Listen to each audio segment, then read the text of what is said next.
Allie and Grace. Check, check. Check, check. Red. What up, world? Colin. What up? My man. Are we good? Jen, do I have to clear to start? All right, we're going to start the panel now. Welcome to 10 a.m. on Sunday morning at Jordan Con. God bless everybody.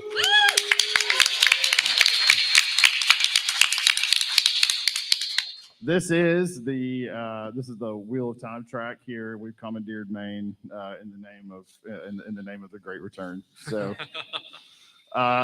this panel is episode 7 and 8 discussion. If you aren't sure episode 7 and 8 of what, you should leave the room. Spoilers, guys. Lots of Spoilers. Also, if you've never heard of the Eye of the World, leave the room. Unless you just don't care. So hang around. So my name is Billy Todd. I am the track director for Sanderson Track here. But before I was ever a Sanderson fan, I was a giant Wheel of Time fan. I've been a Wheel of Time fan since we had to wait for the Fires of Heaven.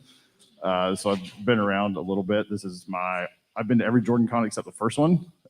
So for a long time, we've been waiting to talk about what we thought about the end of the Eye of the World on TV. And here we are. All right. Are you squishing us? Oh, that's even better. Then I'm not sure. Is this good? We're good? Okay. There's plenty of room here. All right. So forgive me, Tom, if I squeeze in on your space here. So I also have a Twitter account online called Wheel of Cussin on Twitter. There's a. So good.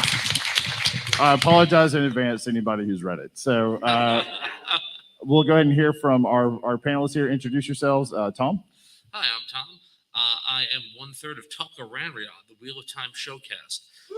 Thank you. Hey, I'll take that. Yeah, so we do a podcast about the adaptation of the books into the TV show. We've been doing 150 of them now. So we've been working since the show's pretty much been announced. And yeah, I'm really excited to be here. And I think they put me next to Billy just in case I go too long. He just give me a good smack. So Yeah, we'll be good. Allie? Hi, I'm Allie. I'm a creative executive in scripted development for TV and film. I am also the co-host of Wheel Takes, a first-time reader podcast. We also do industry perspective episode deep dives. And I also am the creator of the Grinwell Cup, where we talk where we do a March Madness bracket and vote on who the hottest character in the Wheel of Time is. It's impossible. And I am currently on Lord of Chaos, chapter 36, 8. So we're going to try to keep spoilers to a minimum. Otherwise, my husband will come running from the audience to earmuff me. So. Grace. Hi, I'm Grace, also known as Bane and Shiad on Twitter and Discord. I am very active on Twitter, as some of you might know, but I also write a weekly column for thegreatblight.com, and I am part of a live talk show on YouTube called Threefold Talk on Mulcair Talks' YouTube channel. And Redfield. So I'm Redfield. I have been a costumer in theater for about 15 years. I teach high schoolers about costuming at a technical arts high school. I'm a professional cosplayer, and I do actually write. I have academic credits. It's very weird for me. I write for Nerd Caliber, which is a nerd network about costumes for the Wheel of Time. Wow. And Colin. My name is Colin. I am one of the co-hosts of Randland TV Pod, which is a podcast that, thank you. We kind of discuss the TV show through the lens of kind of looking at the books and kind of talking about production and all aspects of that. I am also Will Alcine on Twitter Time, if you know that. Nice. But yeah, that's me. Cool. Okay, so we're going to talk about some ground rules first for how this panel is going to run, and then we're going to hop into it. So number one, we have spent quite a bit of time talking about these topics, both as a community, but also as a panel. And so we've sort of gamed this out, and we're pretty sure that we're going to fill up all the time here. So we're probably not going to have a structured Q&A unless we need to at the end for time.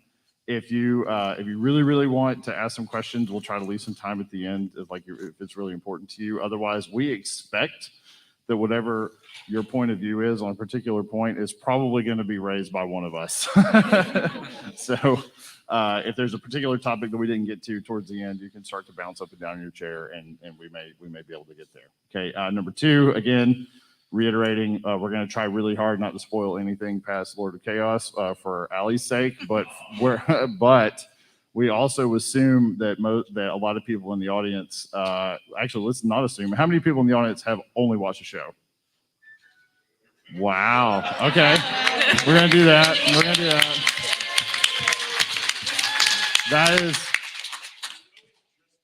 That is impressive. That's impressive. Okay.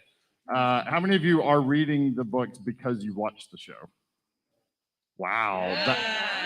This is very different from, I asked this question in the panel on Friday. The numbers were very different. There were a lot of people who had come through the show to the books on the Friday panel. So we're still going to try to keep it fairly tight to the eye of the world here. The speculation panel for future seasons is the next panel. So we're going to try to keep it tight, but obviously some things are going to bleed over. So with that said, first we're going to talk about episode 7, and then we're going to talk about episode 8. That is the logical order. That's how we're going to do it. Some things might carry over because obviously these two episodes share some structure and some shared circumstances. There is one more ground rule that we're going to talk about. It is obvious that we're going to have to talk about the absence of Barney as Matt during the production of this episode. We are not going to speculate on why Barney was absent because we don't care. Okay, it's not relevant. We don't care. What we do care about, and what is going to be a valid topic, is going to be what did they have to do to work around that issue. And it's pretty obvious that there are some things that we would have changed if we'd had Barney available, and we think they probably would have done the same thing. So with that, let's do a real quick poll for each panelist. Give me one thing. Number one, what was something that you really liked out of episode 7? We'll start with Tom. The cold open is, I think, unbelievable, right? Yeah. Yeah. I mean, I don't eat too much, so I'll leave it there. You're so good. He stole mine. Bane and Chiad, what did you like the most about episode 7? The cold open. Is that the official position of Threefold Talk? Yes, it is. Red, do you dare to deviate from the consensus of the panel? So I have like 2. So I'm glad that the cold open was taken. And just because I'm a stand-in, I don't care how it ends up. I'm glad that Land and Nynaeve were a thing. Before, we all die from waiting for book 20. Right. They got there. To come out in, visual form. Colin. It's the blood snow, guys. Come on. It really is a shame when you have an hour-long episode and its best moments are its first 5 minutes. I know that's not really what you're looking for, but it is a penultimate episode. You're expecting your climax in the next episode. And so leading with some real, kick-assery up front is not a bad place to put it. That's, is that the audience consensus here that the blood snow was pretty great? All right, now we come to what the audience is really here for. Number one, off the top of your head, what is something you did not like about episode 7? Spot the aliener in the room. So I think this might be different for people, but the thing I dislike most about episode 7 is the love triangle, teen angsty portion. And I guess the end of Act 2. I didn't like that at all. Mm-hmm. He stole mine. You're going first. I'm going first next time. Yeah, Allie's going first next time. Grace? This might be controversial. I didn't really like the way they executed the revelation of the Dragon Reborn. I like that they did it, but I don't think there was something wonky about the payoff. It didn't build up with the right level of timing. So that was, for me, I was excited about it, but was ultimately let down with the way that it was done. Red? As we've already established, I love love, but that three-way triangle is painful. Colin? This one's probably a little more obscure, but I didn't love the reveal of Piran's kind of powers in the way they kind of executed that. What do you mean by that? What I mean is when he sees this guide stone up ahead and it seems frivolous, whereas he could have been the person who saw or noticed that the Trolloc was following them. It seemed like that was, who cares about a guide stone? Like, do something that's a little more substantial. Yeah, one is not surprised that the guide stones are there since that's how the waves are supposed it's to work. like there's a sign up ahead. Okay, you're on a road, obviously. I mean, honestly, anybody could have faked that, right? Yeah. Literally the point of roads. That Matt could have just as easily been like, I bet there's a sign up there. Watch this, right? Yeah. Does he even say, "Oh, there's a sign," or does he just say, "There's something up ahead"? Yeah, there's something. Yeah, there's something. Thanks for that, I Barry. think it's not as important as the things behind you. Yeah, For exactly. the record. Yeah. I'm gonna vote. I'm gonna vote here on the love triangle. For me, the love triangle. When I watched as a book reader, I thought, okay, really. As somebody who's watched by that time each episode like 3 or 4 times because I've watched it with family and then with other family and with friends, all this other stuff. It's like, okay, I guess they kind of suggested this was a thing that was there, but I don't want it to be. Yeah. Right. And so maybe they did lay some groundwork for this, but why? Yeah. Right. What do we get for it? I've heard speculation, and I don't know if this is really there, if this is true. That I've heard speculation that they might have put that in there as a time filler because they didn't have like Matt dialogue to go film, and that they might have said, you know what, we've kind of got this in our pocket, maybe we should just do it. And I don't know if that's true because it doesn't really feel like there's any consequences that flow from that scene. Yeah. Right? Like that scene that they fight, they're angry, but nothing ever actually comes from it. Really. What about the Grace? sexual tension between Perrin and Rand? Oh, really? Yes. I was there. Matt and Rand. I mean, They slept in a shrub. Did you see the shrub?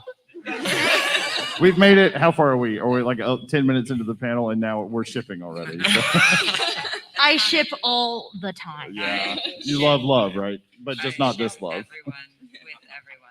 Okay, so one question I have, there have been people, I've seen divided opinion on this, but I have a particular thought on it. Allie, you have to commit first on this one. What do you think of how they did Machin Shin in the ways? I loved it. Okay, here's what I feel. It's because in the books, it's kind of like Machin's kind of like Mashadar Wind variation, whereas I feel like with some like blood discussion, I am much more afraid of my own intrusive thoughts, and I've been calling it the wind of intrusive thought. It's taking these things that are in your head and exacerbating them and creating conflict amongst the group.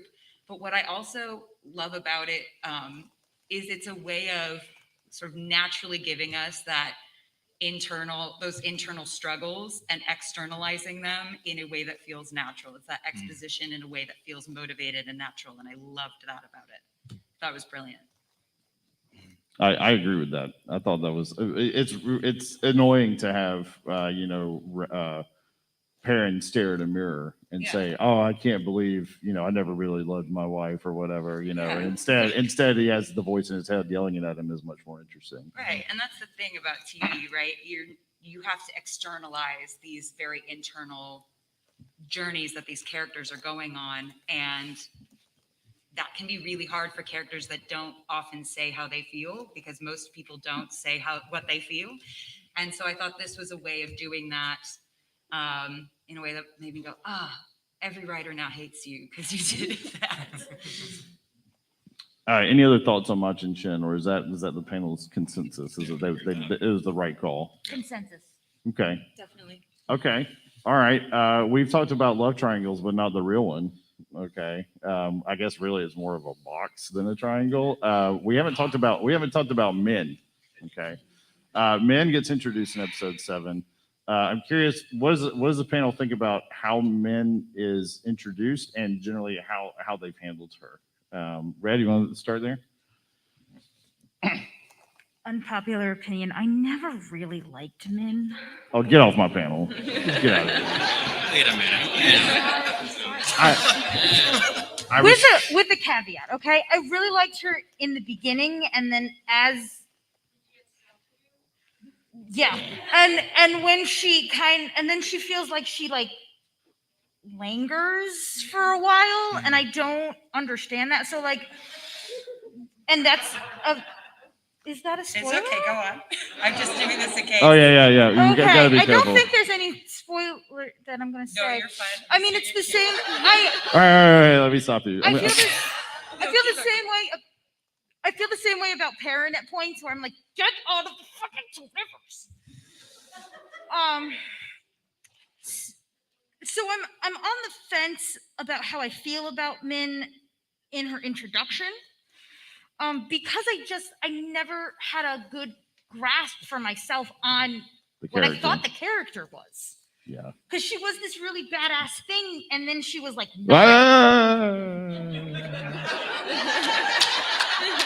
Remember, Allie is stuck in the Lord of Chaos, so she doesn't know what happens. I think She's really confused. when she comes in, I feel like she's a badass thing. Yeah. Oh, yeah.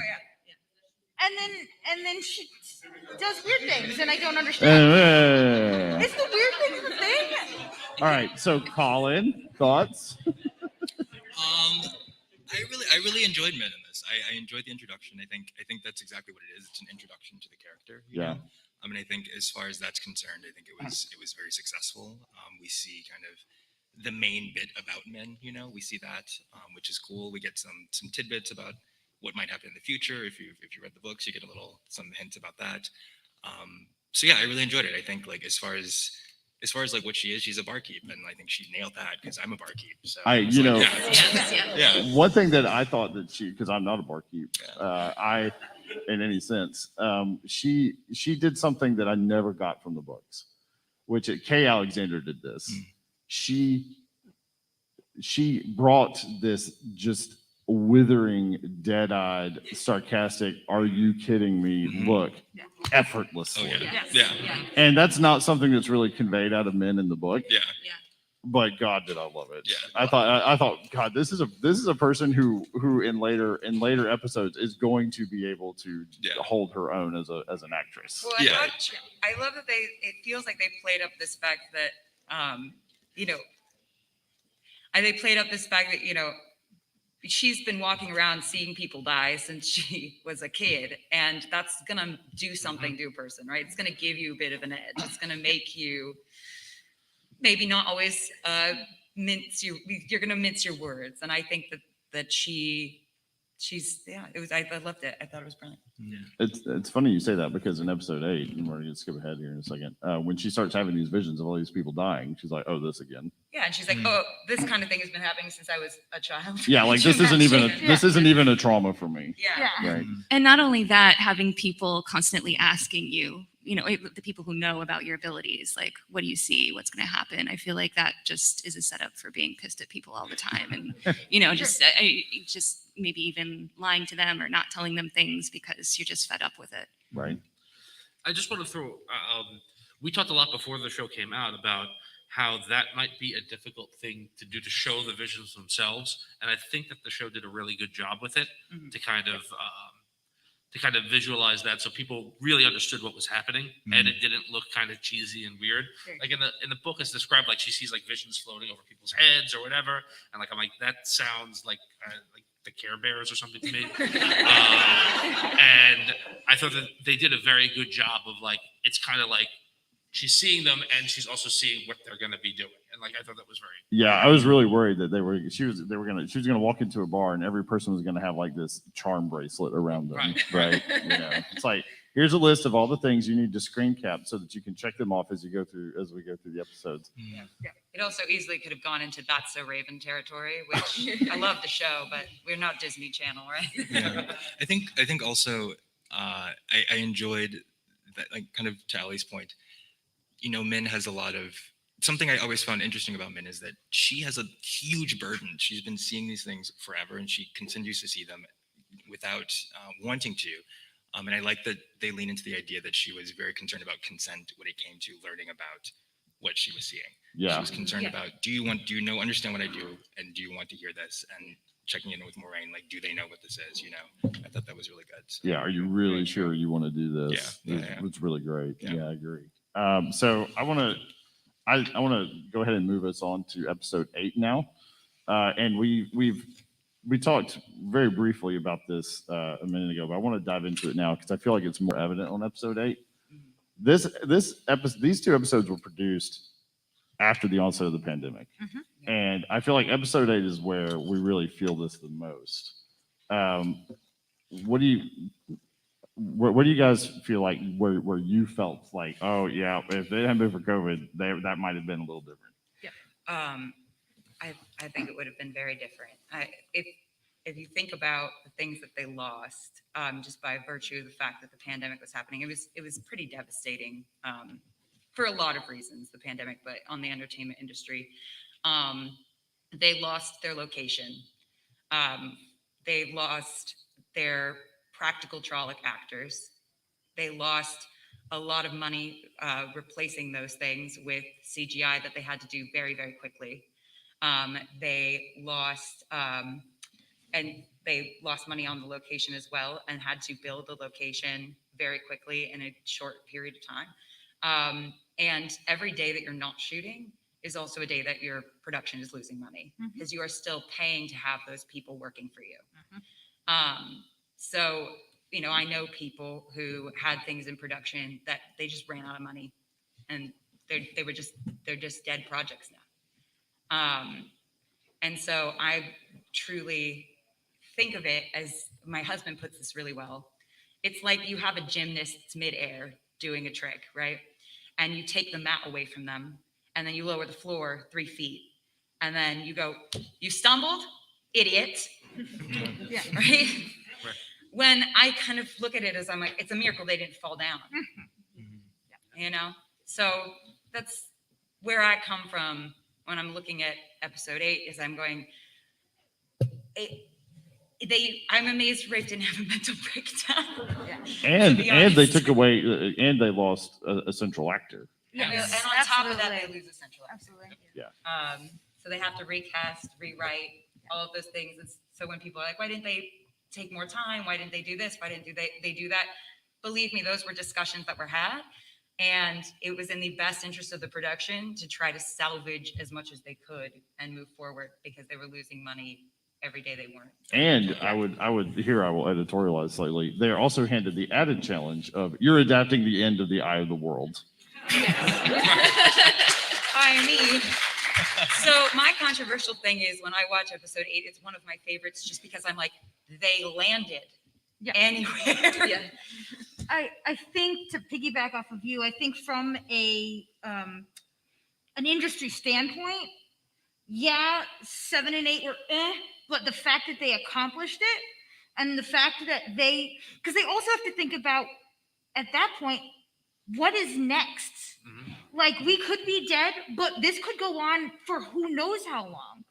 So I know that people kind of can be about Rand going off on his own, but like, now you can have uber tiny groups, and they can be 8 feet apart. And if this continues, we can just follow Rand forever. And COVID didn't just limit who you could have on screen. Like, we can't have as many absolutely. extras. We can't have as many, we can't have our stunt actors. We can't have all those things. We also had to limit our crews.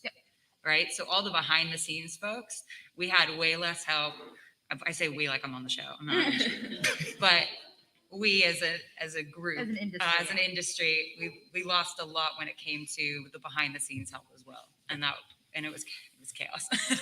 It was not good. And on top of that, we had to pay for COVID compliance, which for some people could be as much as half of their budget. Because you have to have a COVID compliance officer, you had to have testing every week, you had to have all of these ducks in a row to make sure that we wouldn't suddenly have a super spreader event just from making a movie. I mean, one thing people forget from the timing is this is pre-vaccine. Like, there's a lot of this stuff that was happening. There is no vaccine. Everybody has to be tested to get onto the set, right? I mean, and if somebody shows up, you gotta shut down for a while. And Right. again, every day that you're shut down, you're losing money. Yeah. I want to throw one other, like, it was kind of a after the filming that wrench that also happened. So the character that they cast as Ingtar in season 1 is in those episodes, but then he left the show and he's on Willow now. And so they recast Ingtar for season 2. So they had to re-edit episode 8, change that guy's name, and take any substantial part that he may have played in that episode out because he wasn't coming back. So even the changes that they made to kind of make episode 8 work, they then had to go back after the show was filmed and go, well, we can't do that anymore. So like they had like every card in the deck stacked against them. And I agree with you that I think that just the fact that it was out and it was coherent, like that's not something we should dismiss, No. right? That's not to say that we didn't have Or problems. not to say this, Right. right. But I think context matters, right? Yes, Context absolutely. matters a lot in this instance. So with that, let's go through, with that going on, we have no Barney, we've got COVID stuff going on, and now we're going to go through this episode. We start with a cold open that I think nobody saw coming. Nope. Right. Nobody saw this coming, which is we actually get a depiction of an argument between Luce Theron and La Tripose arguing about, the strike on Shia Ghul. And we get to see the Age of Legends. And oh my goodness, what do you think about that? All right. So I got a question. This question's for Red. Yeah. How'd you like the costumes in that? How'd you like their depiction of futuristic costumes? So it's very interesting, and I mentioned this in probably every panel that I've been doing this week, is that you have to look at the costumes in a non-Western lens, which can be very hard. Right. So while it's not necessarily my aesthetic, I'd be interested to see what someone from the Middle East or India has to say, because I know that style of clothing, like the longer coats with the sheer bottoms and the looser fit, is like really like that aesthetic, their aesthetic. So while it's not my thing, it is probably someone's thing. Next question. This again is for you, Yeah. Red. How badly do you want to sneak onto set and steal Lord Egelmar's bird outfit?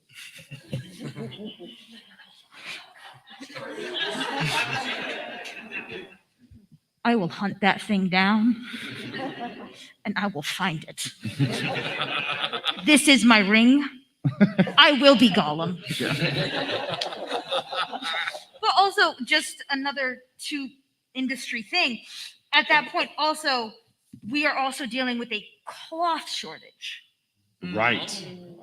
That's true. I forgot about that. So while I can be super frustrated about the fact that they did not change their clothes for 3 months, I can understand that happening.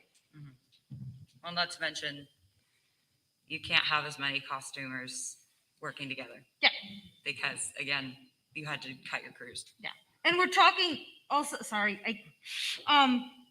every one of those costumes, just for perspective, is made like 10 times. So it's not just like 90s green coat is not just one coat. There are 10 coats.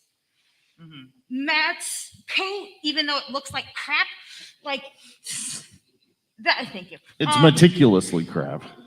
Purposeful craft. Intentionally. Yeah. But there are like 10 of those. There's 10 of everything. So it's not just one piece. You're making multiples. And when you have to buy 20, 30 yards of fabric that all look the same in a shortage like that, I work at a fabric store, you can't find that. You just can't find it anymore. Mm-hmm. And that also boosts up your price. Right. Yeah. So how did you guys setting the costumes aside? How did you guys like how that scene went? The general idea of it, the acting in a foreign language, in a false language like that. That was crazy. How'd you guys like that, That's Tom? crazy. What do you That's think? wildly hard.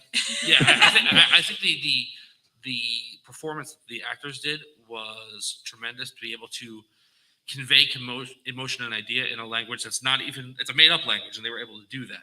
I will say that the scene did not land for me. I felt that I put it in conversations before.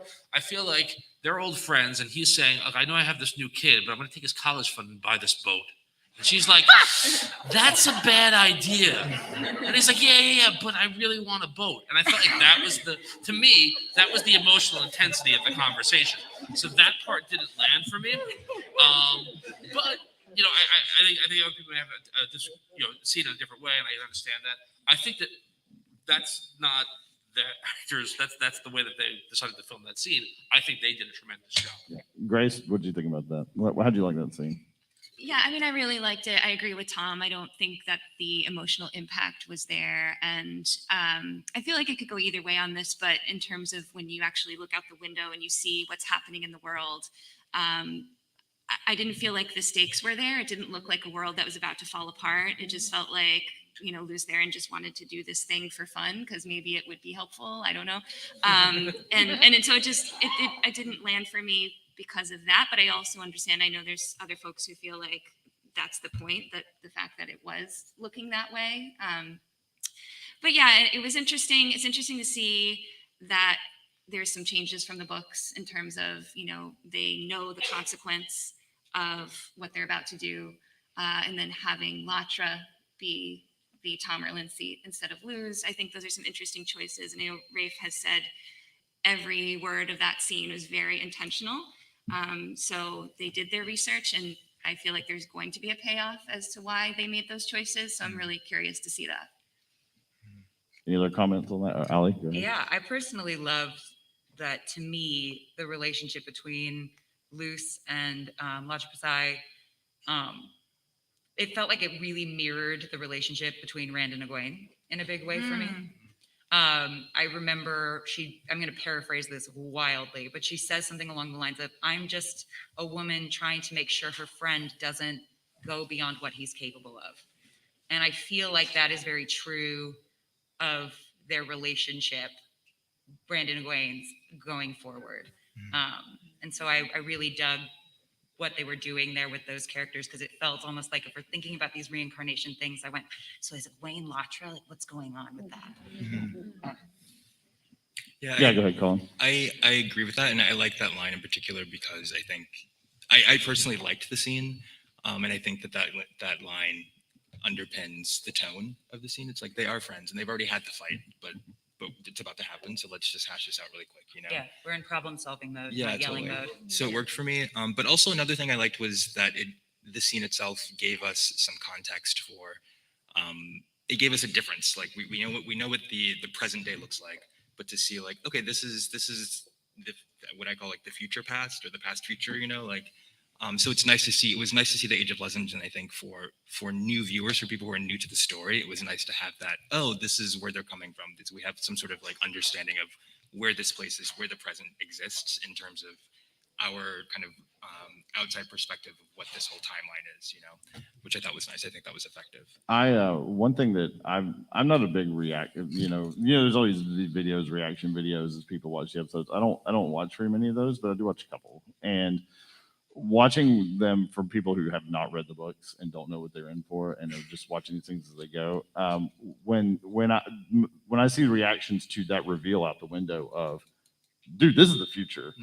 This place is awesome, or it could have been, and it could have stayed that way, but stuff went down, right? And now, as our heroes have been walking through the wilderness, we've seen these like broken areas in the past, and we've seen all this stuff, and one person even put it together. They said, "Oh, this is the same place that was in the first episode, right? Like it's the same camera shot. They're doing this on purpose to show this is a fallen world." Yeah. I'm glad that the viewers got to see that in a way that we get through exposition in the books, right? To actually realize this truly was an Age of Legends. I mean, it was great. I think it's really interesting because I know that in the beginning, people who watched it were like, "This isn't it doesn't look like a fantasy show." And then if you really think about it, like it's not a fantasy show; it's the weirdest post-apocalyptic universe That's right. you've ever been in. This is not like some other thing. This is what happens when a super big society with technologically advanced just crashes, and how hard was that crash. Right. If it bounced them all the way back into like medieval times almost. Or at the time of the breaking, far worse than that. Yeah. Right. Yeah. They're now back to, after 3,000 years, they're back to a vaguely Renaissance-y level of stuff. Go ahead, Tom. There's one other thing about that cold open that I like. I'm blanking on the actor's name who plays Luce there, and I apologize. But one of the things that he did was he asked to watch footage of Yosha as Rand, and he mimicked Yosha's characteristics in delivering his performance. So if you watch that, you see he kind of tilts his head, he smiles the same way, he uses some of those gestures so that you as a viewer can make some kind of subconscious connection, this is the same person, right? And I just give that guy a lot of credit for taking that initiative and doing that, because you didn't have to. I'm doing my own thing, but that I think worked very well. Yeah, that's really subtle. That's really great. Yeah, great. His name is Alexander Kareem, in case anyone is wondering. There you go. All right, so I want to move on from the cold open, and I want to talk about somebody we haven't talked about very much, which is Moiraine. Okay, Moiraine, I feel, is a much more central person in this episode than she is in the last, 50 pages of The Eye of the World. Yeah. She gets knocked out 10 seconds in, and then Deus Ex Machina comes in and it's like, I got this. And everyone goes, what is this tree guy doing here? Right. So you have Rosamund Pike on hand on set, or you can conjure up a green tree. I think I'm going to take. I'm going to take door number one. We're gonna go with Rosamund on this. Yeah, we're going. Even though apparently she struggles against trash cans, we recently learned. She's not here for her combat prowess. Did you guys think that? Yeah. So we basically got two big set pieces, or two sequences with her. One is she's going through the blight with Rand, and the second is she's sort of, we'll say, cradling Rand very aggressively. She's very aggressively cradling Rand for this encounter with the Dark One. How do you guys think that worked? Did that work as a story adaptation for you? Do you think that I mean, there a lot of people had issues with the blight, I think, but there's a lot of COVID issues there, right? Yep. But as far as what they were aiming for, do you think it worked, Colin? I think in particular, one thing I really enjoyed about Moiraine, and specifically Moiraine and Rand, moving through the blight, was the shift of their relationship. In so much as at the beginning of the episode, there's an exchange where he asks her a question. He asks her, was it hard to leave land behind, and she doesn't really answer him. And then over the course of that, he starts questioning, what's the plan? What's all this stuff, and then she starts asking him questions. He does the same thing. He's like, I'm not answering your questions. And the power dynamic between them changes because now he's the dragon and she knows that. And she needs him, at the end of the day. So I thought that was an interesting kind of subtle thing that happens between them. And by the time they get to the Eye of the World, he realizes that she knows that she's going to die too, and he tries to leave her behind. And there's this kind of nice kind of thing where she comes with them, and they reconcile that. But I liked the shift of power between them over the course of that journey. I thought there was a very literally visceral way that they showed this when he has the dream, or is brought into the dream, of where the Dark One runs her through with she's run through with the sword, I think is what happens. Yeah.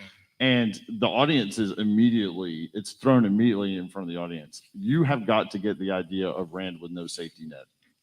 And Rand is now Rand is having to face the idea of, I have to go forward with no safety net, and am I going to be able to do this? And I thought that was great, Ollie. And when I first encountered Moiraine, I went, oh, well, this is kind of their Gandalf, right? And Gandalf is a little OP, right? He comes in, he saves the day. And we had to raise the stakes of the show, that our Gandalf is vulnerable. Mm-hmm. Yeah. And that really Rand is the one going forward that we need to watch. I want to echo on what Colin mentioned as well. I think that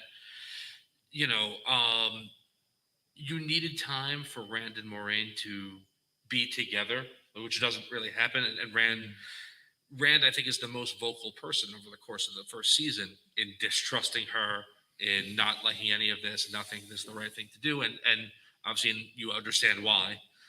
in episode 7 and 8. Like you get the context for his like kind of extreme emotional mood swings. But You're not my real mom. but like And I don't know who is.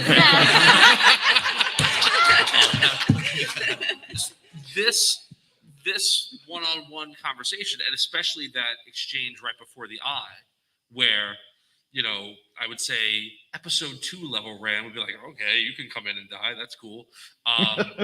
Like this starts to change that relationship and allows that to evolve to a place where it is going forward, where there is a backbone of like, I don't know if trust is there yet, but of understanding that they both kind of want the same things, which is good for everybody.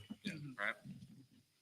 I also think there's this idea, that we have this sort of sense of lurking menace in Moiraine in the early episodes where she's like, yeah, if one of them goes dark, I'm going to kill them. Like, I'm going to do it. If the dragon, if something happens and we start to lose control of the situation, the dragon goes, I'm going to kill him. Well, that promise is delivered upon, right? Like she's ready to do it. But Rand's perception of that, I feel like changes when he knows it's him. When he knows it's him, he's like, okay, I understand the ruthlessness because it's not going to get one of my friends in trouble. You're not going to screw over one of my friends. You're going to screw over me, and I'm okay. Like I understand that. I get that. I'm okay with that being on my shoulders. And I felt like that was very subtly done in this episode. Yeah. This is the first time we start to see Rand taking on all of the burden onto himself and not really distributing it around, which is, cover your ears, Allie, a character flaw that takes some time to be dealt with. You may uncover, Allie. You're good. Okay. You're good. This idea that Rand doesn't really like to delegate risk is now something that we're seeing when he says, "Go away from the eye." Right? Yeah. I don't want you to die on my behalf. I get it. Right. But also that Moiraine won't let him in. Like he asks her questions about himself. I love that she's like, she's so clearly in that scene where they're talking in the Blight. She's so clearly kind of going, I can't look at you as a person because I may have to kill you. I can't get attached to you. I can't let you in. I can't be vulnerable with you. And I love that. And I'm interested to see how that evolves going forward. I think she sees each of them as instruments for each other. Mhm. Right? You're an instrument for me because I need you to save the world. And I also am an instrument for you in that I'm going to support you. Don't think of me as a human because I know I'm expendable and I don't need you to be getting worked up over this. Yeah. Right. And my theory is that she was not planning on taking all of them to the Blight. I mean, that was going to be a Hail Mary, but I think she brought it up to them at that moment and that death to force the dragon to reveal themselves. Mhm. I think she suspected that whoever it was probably knew and didn't want to come forward and say, I'm the dragon. And so she's like, okay, I'm going to tell you right now, I'm going to put you all at risk. If whoever it is doesn't come forward. Any other comments on that? Anybody else going once? I have wondered if Moiraine went through Machin Shin and thought, oh, I bet the dragon knows who the dragon is now. Yeah, Right? Right.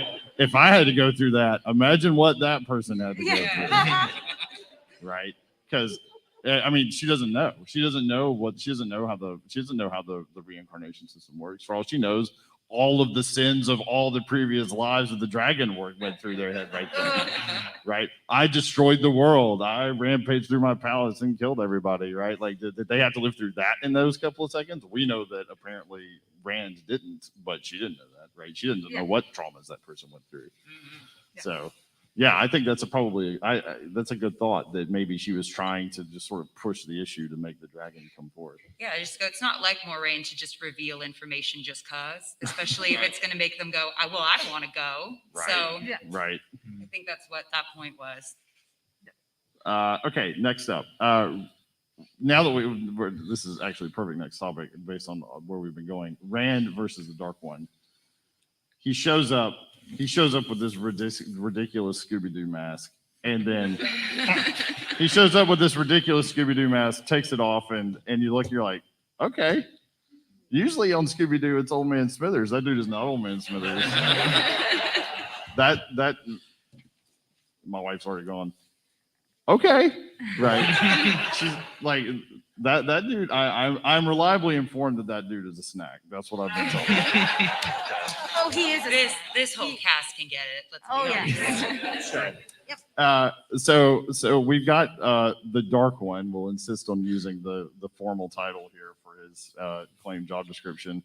The Dark One is sitting here, is having this conversation with Rand. He's like, "Luz, what are you doing? Will you please just put the sword down?" I love that line of dialogue. Will you please just sit down?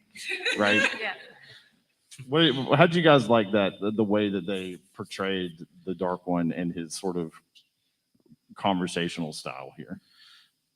I'll jump in first because I love it, and I love the whole way that they decided they were going to approach the conflict at the end. Like you made reference to it earlier, the Eye of the World's ending is like bonkers, makes no sense, right?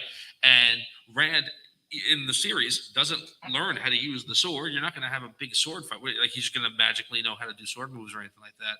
So to make everything this kind of psychological battle of wills, and to kind of play into the Dark One's background, let's say, and like how they may approach this kind of this kind of first confrontation. I think it worked really well, and I don't know if they had something else in mind, and maybe like if they had the ability to do stunt training and fight, they might have done something like that. But I think that what they did worked very well and allowed what you knew of Rand in this series. He's stubborn. He's strong-willed. He's got an innate sense of decency to kind of be the tools that he used to confront the Dark One. I thought worked well. My absolute favorite moment from this episode was Rand's gotcha moment with the Dark One, where he goes, "That's not the woman I love." Yeah. Mm-hmm. I clapped. I snapped. That moment. I cried thinking about it. I'm not even going to keep going. But just yes. Grace. I just think Faris nailed it. I just love how smug he was and confident throughout the interaction in the Blight, but also at the Eye. And I'm sure most of you caught this, the way that he smiles as he's disappearing after Rand channels, like, "I wanted you to do that." Yes. Yeah. It was just perfection. I am really a big fan of the way that they reimagined the events at the Eye, and how, I can't say for spoiler reasons, but I think you all, if you've read to the end of the series, I think they made a great choice by having that battle take place in the psychological sense. So yeah, I think it was fantastic. Yeah, I think it's really interesting that you brought up the smile, because I love that little moment, because I went, no one who dies has ever smiled in that sense ever. So in my view, and this is my theory about what happened at the Eye, it's obviously different from the book, so I don't know. But I think we've heard about the Forsaken. We've seen these statues. We don't know what they are, and I'm not going to obviously say. But what I think happened is they have 8 Forsaken in the show, and he's standing on the seal. I think that Rand let the Forsaken out, because he's standing on the seal, and if you look at the end, there are 8 cracks in the seal. So I think that there may be some ramifications to this battle. Randifications. Randifications. Security, kick this man out.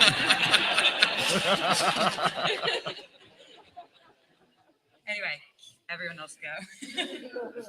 Okay, so my original thought was I liked the actor. I didn't understand what was happening when it happened. Allie said the thing, my mind is blown. I got to reconsider things. Because now it makes way more sense to me. And I don't know if it was just like I wasn't paying attention, or because also I was jet lagged when it came out for me. Because I live in Connecticut and I was in Arizona, and that's 4-hour time difference, and I like sleep. So I could have absolutely missed that. I definitely need to go back. But for me, the first reaction was, who is that? Like I get who it is because I've read it, but as somebody who has never read it, like, who's that dude? Why is he here? He's that guy. He's that guy, yeah. And I think also because they spend so much time focusing on the Forsaken, and obviously because they come up so much, I was like, is it a Forsaken? Is it, A, B, C, D? Right. and I was like, but that's not, but he wouldn't, but they're not. So I like what you, that I need to reconsider life right now. Colin? Honestly, like when I first watched it, I didn't love it, but when I've gone back and rewatched it, I actually really liked it a lot. Yeah. I think that when I talk to some of my friends who are new to the story and are just watching the show for the first time, they really enjoyed it, and I kind of agreed with them, and a lot of them said like it feels kind of anticlimactic because there is no huge really huge battle that happens in a different kind of plot arc in a way, Right. But for me, I'm like, no, I think knowing the story and knowing what they were dealing with as far as source material, I think they did a great job with that. Yeah. So, yeah. I want to make one point, which Ali, you were talking about a second ago. The fact that one of the things that that is revealed is that Rand cares about the agency of other people in this. Yes. The fact that he's like, that's not the woman I love because she has no agent. You have stripped her of her agency, and that's what makes Egwene great. Yeah. Right. That's the fact that that's what he loves about her is very revealing of both him and her. Yeah. Right. Yeah. I know that Colonel is very Is important. she gonna cry? Yeah. Tissues? Anyone? I'm sorry. Because as we know in future stories, the relationship between Egwene and her level of agency is a real issue, Yeah. right? Yeah. It's important for reasons that Ali you know and for reasons that you don't know, right? And so there are this question of like how much control does she really have over her own life and her own existence? The fact that they right there, they put it right there. Rand cares about this, and you should too. Yeah. You're on the right side if you want Egwene to be making her own choices. I love the fact that they put that there. And maybe this is silly, but just as someone who was like a little girl in the world once, I would have loved to have had a show where I saw a relationship like that, where a man said, "My woman, the woman I love, is a woman of her own mind, and I will support her even if it directly conflicts with what I want. I will Right. let her go." That's just amazing to me. And then there's the other part. We have the other one where if it's another man, Lan and Nynaeve, right? Where I know that this relationship can't work because of obligations that are in the way and all these other things. And I love you anyway, and I'm super jealous of anybody who gets to make this work with you, right? And then they do it anyway. True. It's not gonna work tomorrow. But tonight. I'm sorry. I've lived for years for that moment, and I didn't even know I wanted it. Where Nynaeve walks in the room, and Egwene's like, "Where you been?" Yeah. Screaming. Egwene's like, "Oh, I'm gonna be Nynaeve's pupil. I'm gonna be her student." Blah blah. That is not a "Oh, I'm your student" moment. Like, girlfriend, we need to talk, right? Can I just jump back one last thing on the Rand? Sure. We've got 5 minutes left on the Okay. panel. I was going to say, because I think a lot of feedback was like, people who weren't thrilled with episode 8 was that it was kind of slapdash. And one thing that I thought was really well done is that the cold open ends with Luz looking at a cradle with their child. Yeah. And the confrontation at the end is Rand and Egwene and the Dark One and this cradle with Rand's possible child. And he throws away that opportunity for that domestic happiness. And I just really like that kind of cyclical echo. I think the show does that a lot over the course of the series. And I thought that was a really, really good way to kind of echo that in that episode. I like the fact that the idea that the Dark One is the father of lies, and the best lies are the ones that you really want to be true. And that's what he's offered up there. And I think it's great that that's not just a Rand want, that's a Luz Theron want. Yes. Right. Yeah. All right, let's move on to one more thing, which is we've talked about sort of, you said, it feels like parts of that episode are sort of slapdash. There's a part that's come under a lot of criticism, which is, we'll say, the one power fireworks at the end with the literal fireworks, with the hands over the face. That's exactly right. With the women linking and fighting the Trollocs, and there's been a lot of questions about this. And I want to say, do you guys think it worked? Do you feel like this is the result of some changes that were kind of forced upon them, where they were adapting to circumstances? I think it was Ali or Grace we were discussing earlier. You were thinking that or no, actually, it was you, Tom. You were the one who said that there's been speculation that Matt should have been, might have supposed to have been in that scene. What? Right, Perrin, yeah. Go ahead. Okay.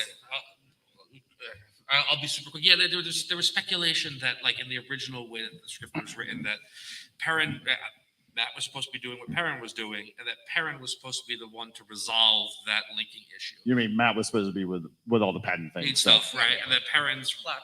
Yeah. yeah, Perrin was going to have to, confront having to kill a woman again, and that was going to be the resolution of his plot in this season. Right? Yeah. So to serve as a circuit breaker as this rather feedback. than like have this kind of weird, I'm going to suck up the power drain from you thing, which I don't know exactly what the dynamic of that was, like that Perrin would be there, and then they couldn't do any of that. So yeah, but I'm very curious about I feel like there's a lot of tension on the set of the table. Resolve this tension in 2 minutes. Go. Oh God, I hated it. This makes it make more sense. It didn't make sense to me to begin with. Why are you going to let the person who literally cannot channel enough to be a Aes Sedai channel through two women who know that they are super strong in the one power? That doesn't make Because- any sense. Because they're not. They don't know what they're doing. I mean, Because they don't know what they're doing, and they didn't know that. Well, they didn't exactly share to Amalisa that they were, the most powerful channelers that they'd seen in 1,000 years. They thought they had a bunch of sparklers and they had a nuclear bomb, and they had no idea. Nynaeve didn't exactly report and say, Forsaken class channeler Nynaeve Almira reporting to duty. I don't even know how to channel, but Right. it just happens to me. But I'm here to lead. I consulted the compendium and it said I'm a level 26 channeler. I don't know what level 26 means, but that's what I am. I guess I just want. I'm a big fan of communication, and we know that is happening In a lot our in Wheel of real Time? I know. I've been through therapy about this. It's taken me a long time to understand. 14 books of therapy. 14 books of therapy, and I keep going. Talk to someone. But I just think that we needed to have a discussion of what do you do? What do you do? What do you do? What do you do? Let me think about this for a second. That's what a good. So Leadership in do. fairness, if they had done that, if they had gone up to Nynaeve and said, "So what do you do?" She says, "I explode in a healing wave." You don't want to put that in front of the Trollocs. Right? Yeah. You might want to put it on the wall, but she can't control it, right? Yeah. So it's like we go. When I, get I scared, can't use I that feel word. There's a things. word I was about to use. I can't use it. Okay, sorry. Grace, what you think?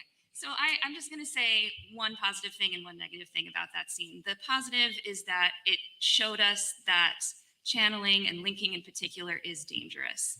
And I think we need to know that going forward. And I think it sets up Egwene and Nynaeve to have some tension when they go to the tower, and maybe gives Nynaeve a little bit more motivation to mistrust Aes Sedai even more. So that's the positive side. The one thing I just can't get past, and that I don't think we can blame on COVID or actors or script changes or anything, is Nynaeve appearing to die and hate Egwene that appearing part. to heal her somehow magically and make her come back to life. I just don't understand why they did that, and I can't get past it. Very true, very true. I have a thought about that. If you look at the behind the scenes stuff, where they talk to the makeup artist, and she is talking about how they're doing this to kind of make up to Amalisa, but they're doing a slightly more subdued version for Nynaeve, kind of showcasing that she's not dead. She's Nynaeve, the near dead. She's mostly dead. Critically wounded, not dead Nynaeve. But I think what happened was because of the darkness of the place that they're in, the makeup on Nynaeve's eyes looked way more intense than it did in that behind the scenes video. Yeah. And so it telegraphed to the audience, I think unintentionally, that she had died. But what I think happened, and what I was confirmed kind of by the behind the scenes to me, is that she, her eyes didn't get all the way burned. Her eyes didn't get burned out. It was just, she's just singed. She's singed. Super singed. All right. Super singed. So it's Super Saiyan singed. Yeah. Just a little toasted marshmallow. All right. So here I have to officially stop. We've hit the 11 o'clock mark. I want to say thank you very much to our great panelists here. Tom, Allie, Grace, Red, Colin, thank you guys so much. Sorry we didn't really have time for Q&A. I didn't see anybody jumping up and down their seats as though you wanted it. If you guys have questions or stuff you want to talk about, I suspect, a lot of that will be about the next season. That's the next panel. Thank you guys for coming.